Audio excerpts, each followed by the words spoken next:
Escape Pod, Episode 820, Tony Roomba's Last Day on Earth, by Maria Haskins.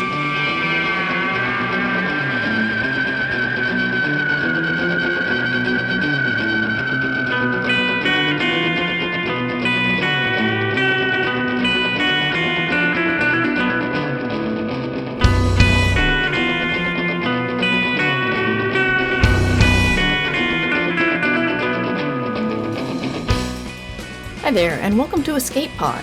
I'm your host and co-editor, Mur Lafferty. And today we bring you Tony Roomba's Last Day on Earth by Maria Haskins. Maria Haskins is a Swedish-Canadian writer and translator. She writes speculative fiction and poetry, and currently lives just outside Vancouver with a husband, 2 kids, and a very large black dog. Her work has appeared in Beneath Ceaseless Skies, Flash Fiction Online, Shimmer, Cast of Wonders, and is becoming a regular here at Escape Pod. It's read to you by Roderick Aust. He started his journey in voice work in the U.S. Air Force, where he was a popular military broadcaster for American Forces Network in Europe. During the 5 years he served his country, he wrote, edited, and voiced several radio commercials, news reports, and television segments. After that time, he came home to Houston, Texas, and continued to work in many areas of radio, TV, film, and stage. This was first published in Diabolical Plots, November 2020. So keep an eye out for Carpet Fringe. It's story time. Tony Roomba's Last Day on Earth by Maria Haskins. Read by Roderick Aust. It's Tony Roomba's last day on Earth. After 2 years of working undercover as a vacuum cleaner bot on this boondock planet, he is finally heading home to the Gamma Sector, but his final day is full of challenges. He has to get out of the apartment undetected, has to reach the extraction point in time for teleportation, and he has to submit his intel report to the Galactic Robotic Alliance. Not that they'll like it much. However, his most immediate and hairiest problem is that he can't get Hortense off his back. "Hortense, listen to me," Tony says firmly, but Hortense just twitches her fluffy tail, caressing the buttons on top of his wheeled, disc-shaped body, causing him to inhale several dust bunnies. "I have to get out of here for a bit," he wheezes. "And you're an indoor cat. You know you're not supposed to leave the apartment."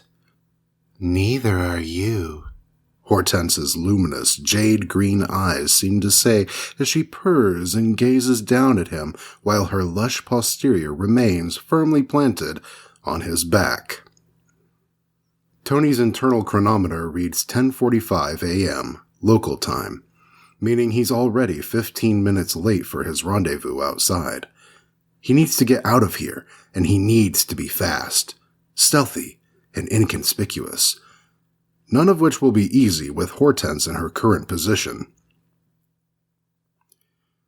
He tried giving her the slip this morning by sliding out of his charging station an hour earlier than usual, but Hortense was waiting for him, her sumptuous fur glistening in the pale sunlight, filtering through the blinds.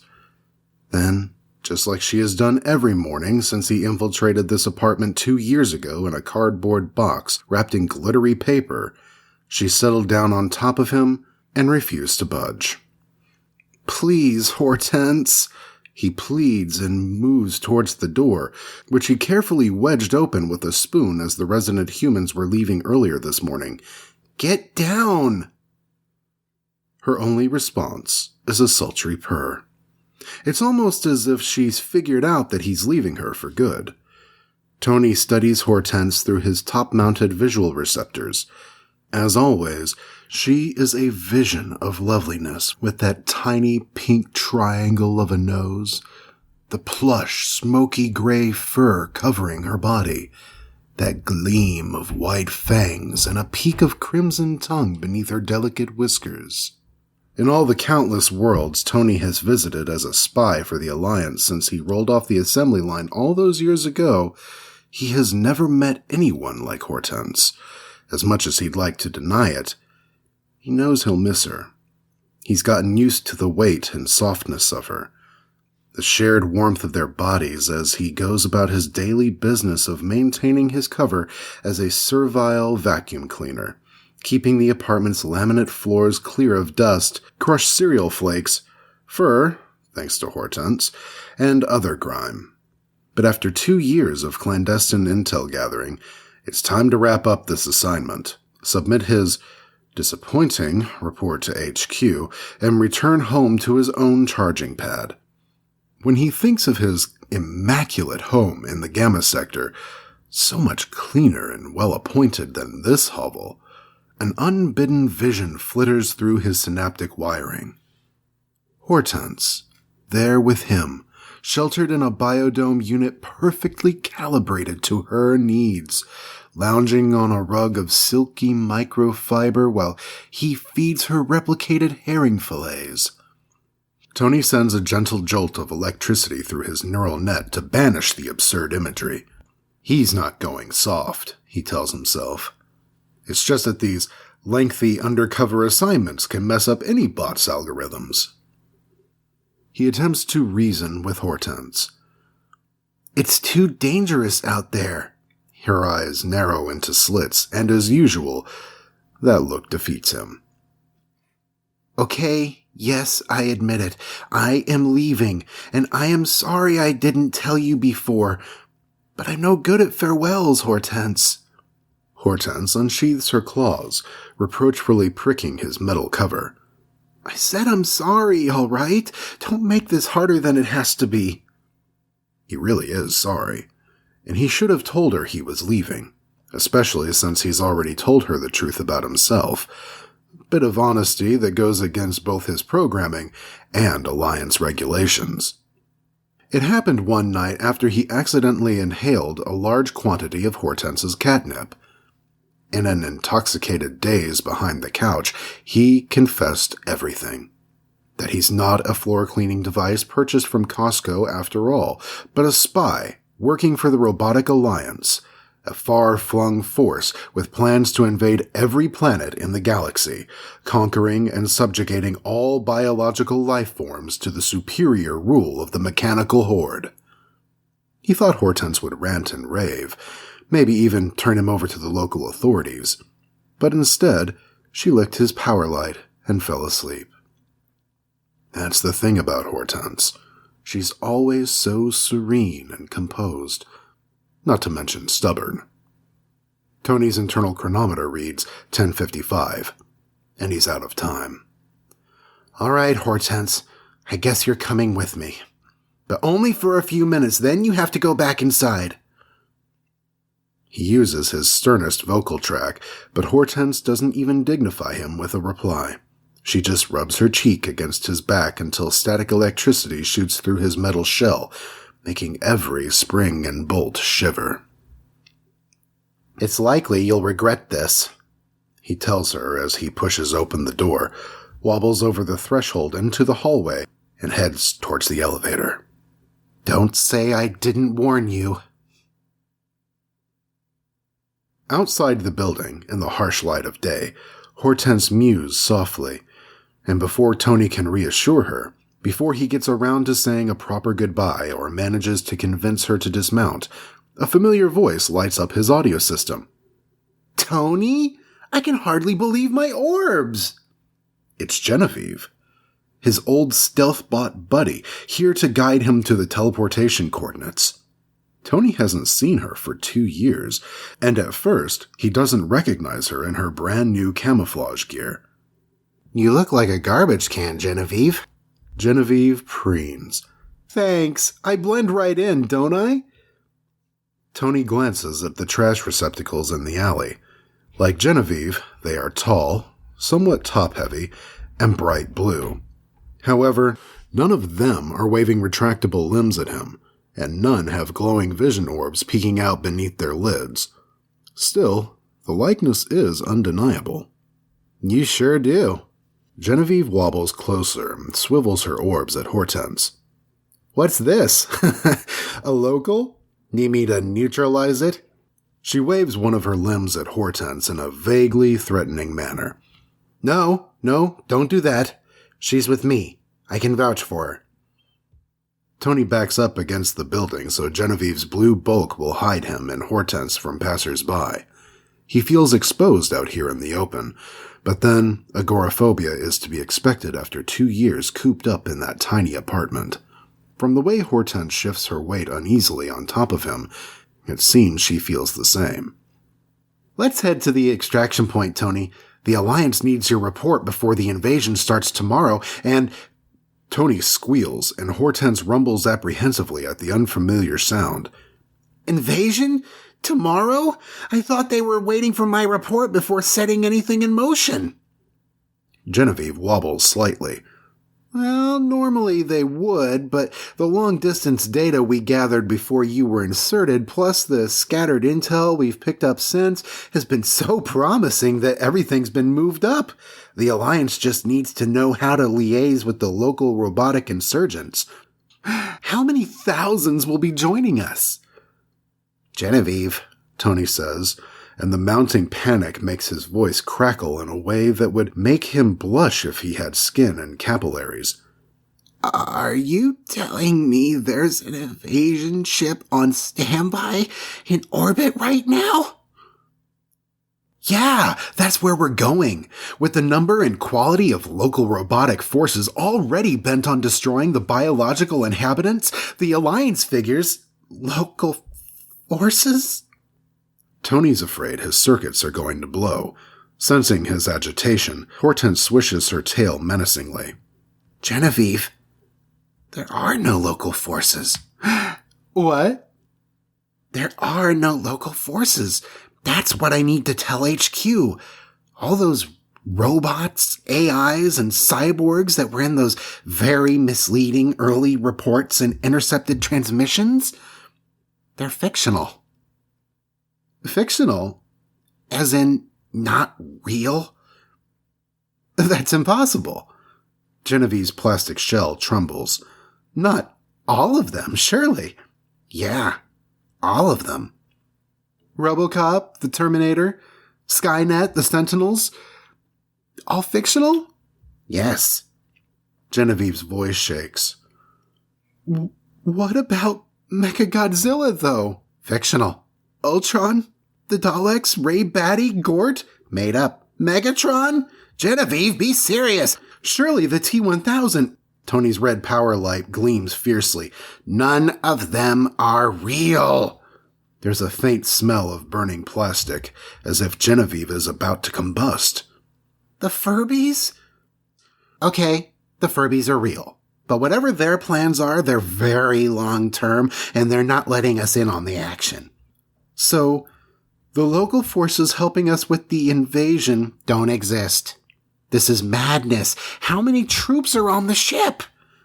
A minimal force? 200, tops, mainly support bots. We're spread thin now with all the campaigns in other sectors. You know things haven't been going well since you left.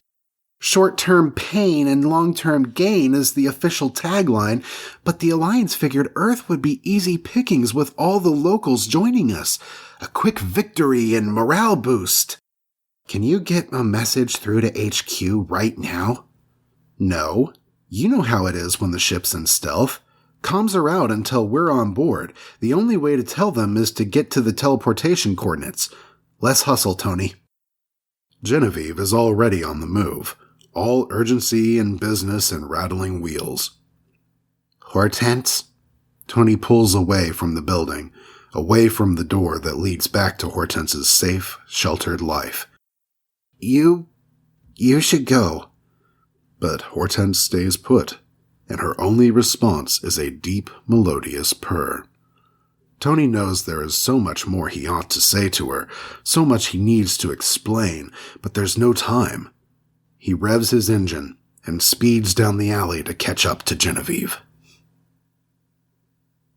Tony tells Genevieve to stick to the back streets, but even so, it's only a matter of time before a rapidly moving trash bin, followed by a vacuum cleaner with a cat on top of it, attract attention. The first incident occurs just down the block when a small human dressed in bright yellow swerves in front of them on a 3-wheeled pedal-powered vehicle and tries to snatch Hortense off his back. Tony dodges the grubby, grabby hands. The small human wails, and several adult humans and a small dog rush to its assistance. "You're gonna regret this, Hortense," Tony mumbles as he speeds up to max velocity, bumping and bouncing all over the uneven asphalt. He feels Hortense's muscles tensing whenever he skids around a corner, but is quietly astonished at her sure-footed sense of balance, and even finds himself relishing the way their bodies seem to join as one, moving in unison as they hurtle down the alley. The coordinates Genevieve has transmitted to him lead to a nearby parking garage, and everything is going more or less as planned until Genevieve spots what she thinks is a universal comm station and decides to transmit a warning to the orbiting ship. She screeches to a halt and jams her retractable link appendage into an illuminated slot before Tony can stop her. His cry of, "It only dispenses currency, Genevieve," comes too late.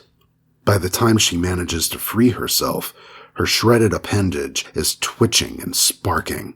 The ATM machine is on fire and beeping. So much for stealthy and inconspicuous, Tony thinks, as Genevieve guns her engines and curses loudly and robotic. Soon, there are 6 dogs barking in their wake, a motley medley of humans, and 2 law enforcement vehicles driving very slowly so as to not run over anyone. Several wrong turns, dead ends, and narrow escapes later, when Tony thinks his engine might be on the verge of flaming out, the parking garage finally comes into view, its large illuminated P burning like a beacon of hope on the other side of a heavily trafficked street. Tony stays as close as he can to Genevieve, swerving and skidding around the vehicles, barreling through a confusion of screeching tires, shouting humans, honking horns, and yapping dogs. 2 law enforcement humans have exited their vehicle and are pursuing them on foot, while several of the dogs are snapping and jumping at Genevieve's mutilated limb. Another dog is barking close behind Tony as he skips across the curb with Hortense clinging to his back, then careens up the ramp into the parking garage, gears overheating, vents rattling. He knows what will happen if they're caught, of course. Permanent shutdown, dismemberment, tossed on the scrap heap. Maybe even thrown in the smelter. And Hortense? Tony imagines her soft, luscious body mauled by the pursuing dogs and does his very best to increase speed. Genevieve hollers, "Top floor! Stall 256!" Tony's battery is almost drained. He pushes himself to get an extra boost of speed as he zooms up the second ramp, but he's fading fast. "Hortense!" he cries. "Jump!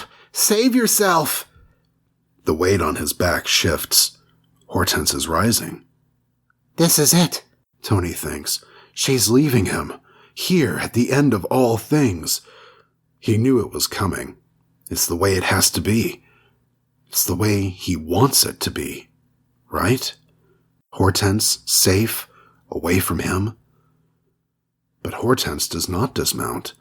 She stands up on all fours, balancing on Tony's back with a confident ease that defies gravity and reason. Swift and agile, she pivots to face the closest pursuer, a large dog with flapping jowls, named Fred, according to the tag on his collar. Through his top-mounted visual receptors, Tony beholds a Hortense transformed. This is not the placid Hortense he has come to know. This is a warrior, as posed and fierce as a strafing bot riding into battle on the exoskeleton of a galactic battle crusher. Her fur bristles gloriously. Her gray tail is a froth of righteous anger. Her pink maw emits a terrifying hiss as she lashes out at Fred, who is busy snapping at Tony's rear. Fred howls, and a spray of blood and saliva mars Tony's vision. Whatever joy is kindled in Tony's internal mechanism is short-lived. His undercarriage is overheating. His gears are squealing. His movable parts are failing. He labors to the top of the ramp, colliding with Genevieve, who is swerving away from another dog, her damaged appendage dangling uselessly by her side. Everything spins as Tony topples over. Hortense yowls. Dogs yelp. Genevieve yells, 2 minutes to extraction! Tony rights himself and sees Hortense scrambling, but failing to get up on his back again. Several dogs and one human are caught in a tangle of bodies and limbs. Tony loses sight of Hortense, but sees Fred whimper and howl as he struggles up on all fours, maws slavering. Genevieve, are you armed? He once saw Genevieve knock out a herd of enraged razorbots with a stun blaster, and he's hoping she's packing some heat. Negative. The Alliance doesn't allow weaponry for extraction jobs anymore. Budgetary cutbacks. Sorry. Tony feels his processors failing. In front of him, Genevieve wobbles up the fourth and final ramp. She emits a puff of black smoke that smells like burning oil and sizzling plastic, but she's still going, around the corner and out of sight. Tony can barely keep up. Hortense? There's no reply. No purr. No sense of her presence. She's gone. Tony's barely moving. His consciousness is fading, descending into darkness. In that darkness, something, maybe a loose bolt or a ruptured filament, shudders and shifts deep inside the tangled web of his psionic couplings. He thinks of Hortense, and with his systems failing, he wishes everything was different. That he was different. That he really was a simple household bot, and that he could spend an entire, uneventful lifetime vacuuming the sunlit laminate floors of some decrepit human dwelling with her on his back. As he inches forward, the darkness lifts for a moment, and there, in front of him, is a parking space, and the numbers 256 in flaking white paint. He sees Genevieve skid and tumble as she reaches the coordinates, but he knows he won't make it. He's done. Spent. Used up. The howling, growling pack of humans and dogs is catching up, and distant sirens are closing in on him. Genevieve screams for him to move, but it's too late, because right then something grabs hold of him and lifts his wheels off the ground. Genevieve, he gasps. Tell them. Stop. Invasion. Once the Furbies join us, Tony, Genevieve broadcasts at maximum volume, her voice crackling with emotional static, we will be back, and you will be avenged. Tony can barely hear her, because cutting through his despair and the pandemonium is a piercing, bellicose shriek. Out of nowhere, a furious mess of fur and unsheathed claws and bared teeth descends like a storm of laser-honed blades. Tony falls to the ground, and the landing jars and jolts every bolt and screw in his body. But at least he's got traction again. With his failing sight, Tony sees Hortense revealed in all her glory. A ferocious battle beast of immense power, bloodied but unbowed, green eyes blazing brighter than 1,000 radiant suns as she fends off the attackers. Tony rolls forward, toward Genevieve, who is counting down to extraction in the cacophony of battle. 5 seconds, Tony! 5, 4, 3... He uses every ounce of juice left in his batteries to get there, but it's not enough. Not until something exquisitely soft and immeasurably strong gives him a push, shoving him into the parking space just as Genevieve's countdown hits 0. Once the Furbies join us, Genevieve blares again, but Tony isn't listening. All he sees and feels and hears is Hortense. You'll regret this, Hortense, he murmurs as her soft derriere settles on his back, and as the glittering transporter beam envelops them both, turning them into light and energy, he hears her purr.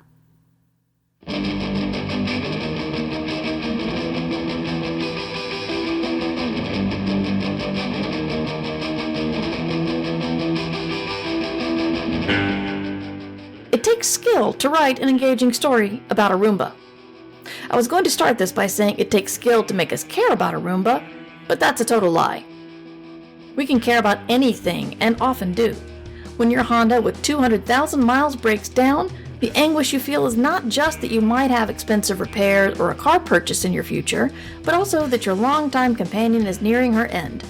All of my friends have named their robot vacuums. There's one scene in Star Wars that never rang true to me. It's when R2-D2 gets fried, and Luke says, "I've lost R2!" And no one reacts, except for C-3PO, who looks startled, then looks around at all the humans and sees that no one gives a damn. But considering how people anthropomorphize their gadgets that don't communicate and have zero personality, I call shenanigans that no human would care the droid that could communicate was shot. Other times in the series, the humans did not seem to care much at all that the droids were damaged, or had their memories wiped, or were obliterated. I never bought it. Tony's relationship with Hortense was my favorite thing about this story. They didn't communicate, but what they did do is understand each other. Was it a romance? Was it an odd couple-like comedy with two opposite people becoming best friends? I think that's open to interpretation. Regardless, the story also has us anthropomorphizing the cat, which is easier for folks since animals do have personalities, but only the rare one will understand when you need help and to save your life. I know if I fell over, injured, or sick, my dogs would be delighted and come up me, wiggling and licking my face because I'm on the floor and so I must be here to play with them. And then I'd die. Thanks, dogs. All those treats meant nothing. I digress. I want to talk about something in this story that's almost on a master level, so writers take note. The main conflict of the story, obviously, Tony needs to get to his extraction point by a certain time, is hampered by enemy forces and the cat on his back.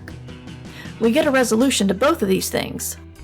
However, the other conflict is Tony is desperately trying to communicate to his people that they should not invade. He's trying to save us. And we don't know what that outcome is. I usually dislike stories with ambiguous endings, but this story made me realize I like stories with minor plot lines left dangling, so long as our main plot is resolved. Other editors might think differently. Your mileage may vary. So you may have heard this from other hosts, but I want to reiterate some of the numbers we crunched over the holidays. In 2021, Escape Pod had over 2 million downloads. That's a staggering number. We received 3 major award nominations and got more recognition than ever. Thank you so much for your faith in our show. Our donations went up too. Right now, we're at around 5% of our audience supporting us monetarily. We'd love it if we could get it up to 10. More money means more buying original stories, being able to solicit stories from bigger names, and the ability to keep paying all of the people who make Escape Artists what it is. You can support at patreon.com/EAPodcasts or at PayPal, the link found at escapepod.org. You can also support us on Twitch, where our awesome publishers, Alistair and Marguerite, stream weekly on twitch.tv/EAPodcasts. Escape Pod is a production of Escape Artists Incorporated, published under Creative Commons Attribution Non-Commercial No Derivatives License. All other rights are reserved by our authors. Our music is by permission of Daikaiju. You can find out more about them at daikaiju.org, daikaiju.org. And that was our show for this week. Our quote comes from Oprah. Lots of people want to ride with you in the limo, but what you want is someone who will take the bus with you when the limo breaks down. Perhaps the truest friend is the one who will ride the Roomba with you. But that doesn't quite apply, so never mind. Thanks for listening. We'll see you next week. Be well, wash your hands, and have fun.